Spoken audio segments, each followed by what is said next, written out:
It really depends, because if I do my job right, I could put y'all in jail too. No, that's really rude. Someone had the audacity to Google who is the most attractive of the founding fathers. And I know that not because I Googled it, but I was trying to figure out who all the founding fathers were. So I said, who are the founding fathers? And then one of the Google Phil questions was, who is the most attractive? And my curiosity was piqued. So I clicked that link. And at first I thought it was going to be just like an objective, like, okay, here's George Washington, 7.5 out of 10 because of his fucked up teeth. Here's Thomas Jefferson because he wasn't really there when we founded the country. He was in Paris. And then, no, it was like a hand-drawn rendition of them just like Mr. Olympian men. So just ripped out of their mind. I spent 30 minutes too long on this website.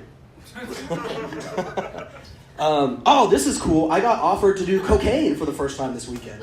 Yeah! Now, let me just take you through my processes. I've never done like hard drugs before in my life. And I always thought it was like the commercials where it'd be like a seedy back alley and the guy was like, hey kid, you want some coke? And I'd be like, no. And he's like, well, do it anyway.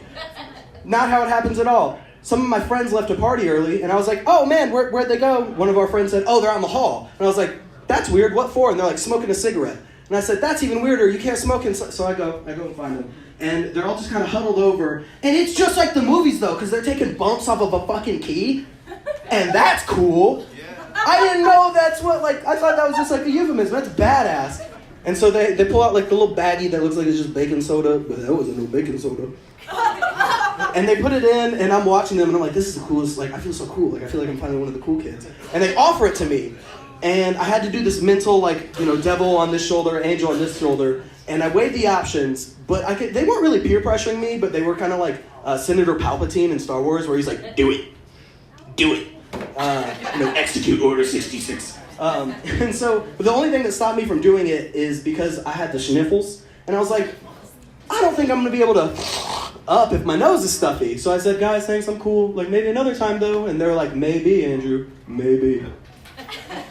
Let's see here. I want to see how much. Okay, I'll end with this story. Part of what I do, so I work for the UT Legal Clinic, and so the fortune of helping people who are down on their luck, who can't afford a professional attorney, so they come to us as students.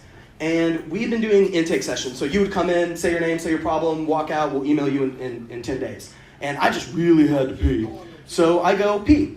And I come back in, and I see my partner, who is extremely disgruntled, and this man who's just talking about his parking tickets. So the guy leaves, we send him his bill, and my friend goes, holy shit, Andrew! I was like, oh, what's up, man? Everything cool? What I'm about to do is tell y'all a story where every fact I add is going to make your stomach do this.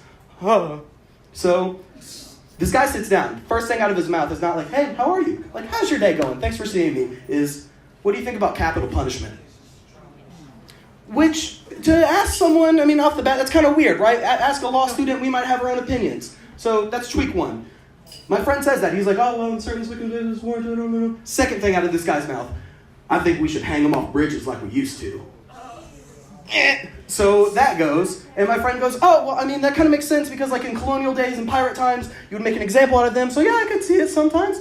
The third thing out of this guy's mouth is, I think we should whip them first, though, to make them feel it. I was like, oh, man.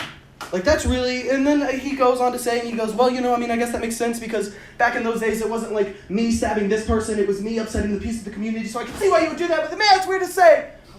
And my friend tells me, Andrew, can I really ramp this up to 10 for you? I was like, of course, I'm about to ramp this up to 10 to y'all. Would it change the story for you at all if I just told you this was not any ordinary man, but this was an elderly white man? Would this change the story for you at all if my partner is a young black man? Would this change the story for you at all if this is not only an elderly white man talking to a young black man, but the elderly white man is wearing a Confederate flag hat and a Trump t-shirt? Which honestly is just like putting a hat on a hat. I think the weirdest thing about it though is I came in right when he was saying that, just like, oh, you should whip him first. And so I just had to go take a pee. What if I had to take a poo?